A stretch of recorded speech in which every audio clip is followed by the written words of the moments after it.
intérêt comme ça à la jeunesse? Monsieur cher ami, fixe ça qu'aujourd'hui le Congo, depuis l'indépendance, 1960, la jeunesse congolaise a été, je dirais, au centre de tout. Ils ont battu campagne pour que cette indépendance soit, je dirais, prise. Mais malheureusement, nos anciens qui nous ont gouvernés à l'époque, ils ont pris le pouvoir, mais ils ont oublié la jeunesse.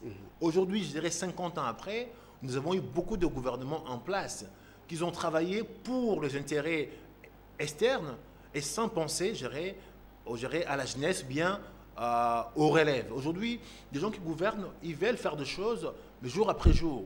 Ils ne pensent pas à construire le futur. Demain, si vous ne préparez pas, j'aurai le relève. Comment voulez-vous que demain laisser un pays stable? Vous nous construisez des maisons, mais s'il n'y a pas des gens instruits pour prendre soin de ces maisons-là, comment on pourra le garder? Nous avons des enfants qui naissent au Congo aujourd'hui, ils ne savent même pas lire et écrire. Aujourd'hui, dans nos projets de société, dans nos gouvernements, ils ne pensent même pas mettre en place des structures.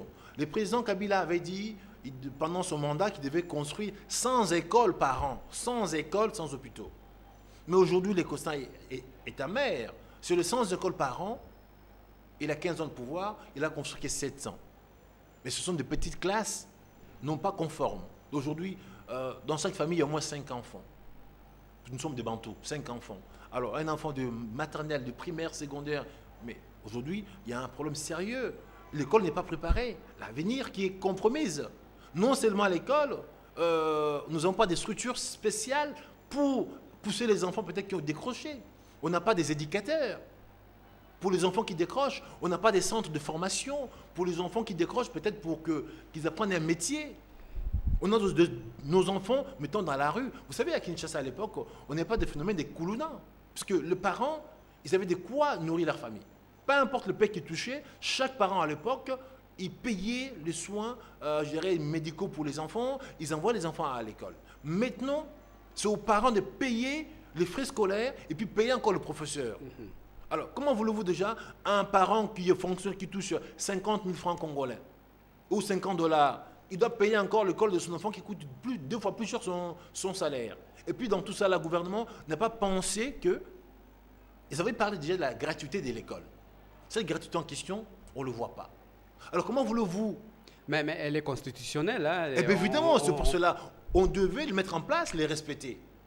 Si aujourd'hui nos enfants ne sont pas préparés, si on n'a pas de structure spéciale pour lancer les enfants qui ont décroché, comment voulez-vous que demain, le Congo, nous puissions se rivaliser avec les autres? Le Congo, c'est un grand pays. Mais quand on voit aujourd'hui chez les Congolais, on a beaucoup de jeunes avec le problème de l'alphabet. Les gens ne savent pas lire et écrire. Ils sont nés ici.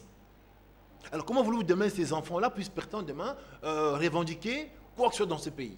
Nous avons aujourd'hui des manuels scolaires qui sont obsolètes. Depuis 1960, nous avons les mêmes manuels scolaires qu'aujourd'hui que nos professeurs, que moi j'avais, je dirais, utilisés jusqu'aujourd'hui en 2016. Les enfants utilisent les mêmes manuels scolaires.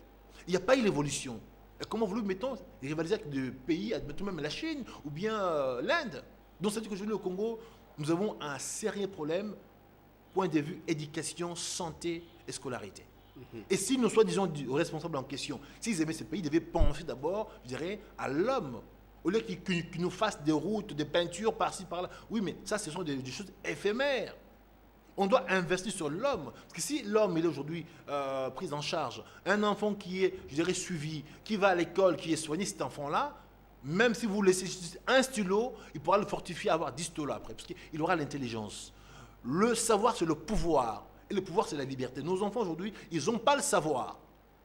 Comment voulez-vous quelqu'un qui n'a pas le savoir, demain le léguer quelque chose? Il ne pourra pas en prendre soin.